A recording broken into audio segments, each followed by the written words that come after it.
questions here from the audience.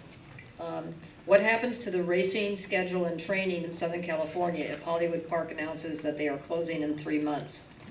Well, fortunately, I don't think that is going to happen. I think we will get sufficient notice, and probably what's going to happen. I think it's more somewhat inevitable, not that much, but no one's going to build a completely new track, so it's dependent on how you use other tracks. I could probably see, considerably more racing here at Santa Anita, some more racing at Del Mar, maybe some racing at Fairplex. You're sort of using the resources you have to make it work.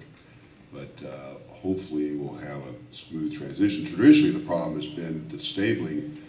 We were pretty dependent on stabling at Hollywood, so that would be the real concern, that you didn't have that stabling there. But now, I think we could probably get by without Hollywood for stabling if San Maria Ray stays around and Fairplex is there, and it would work out. And I think a lot of horses. If you go to 4-day weeks, I think the track that's running, like for instance Santa Anita, has enough stalls to run a 4-day week. Here's another question. This kind of comes from the last section, but how can the horse racing industry initiate legislation to use sports wagering revenue to enhance purse structure? I think one of the problems is that sports wagering, there's a federal law on that prohibits sports wagering. They grandfathered in New Jersey and Nevada, but you couldn't just decide to have a California legislation to bring sports betting in because it's preempted by a federal law. I think that's a great idea, though, if we could figure out a way to do it. At least if you had somewhat of a opportunity to have on certain, Sundays, football Sundays, you could bet at the track. And the whole question would be if you had a franchise on it, or you were just another place to bet. But it could bring in revenue. But I think the reality of gating is going to be tough. Race dates for tracks seem like a given every year. What is the process of giving dates, and why should we continue to reward tracks who underperform with their marketing, attendance, and handle? Well, you got to keep in mind the dates are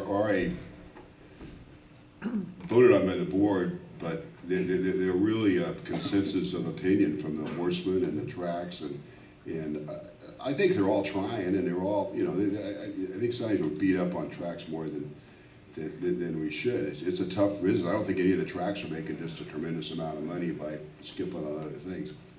If the TOC, the CTT, and the tracks agreed on a particular racing calendar, would the CHRB go ahead and grant it if it was far different from the one that we have now? Well, probably.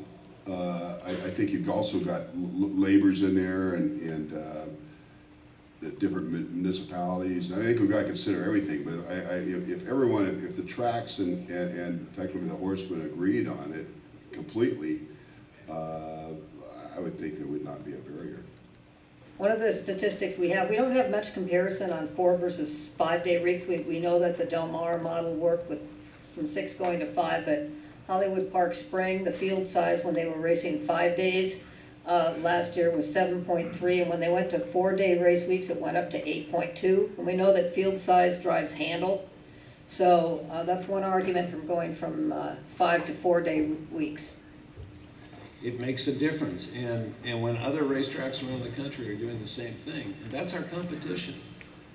That's our competition, when these tracks are presenting programs with full fields. And that's the way we're judged. That's what the player is looking for. It's looking for 2 components: quality of the horses that run, but mainly field size, where they feel they have betting value. And by virtue of what Hollywood did and what Del Mar did, we were at least able to maintain field size numbers that were competitive. The only thing is, if we're going to do that, I think we need to resize the whole thing and take a look at stabling and banning, because I think we're spending, several million on that could go back into purses that would make the whole equation better.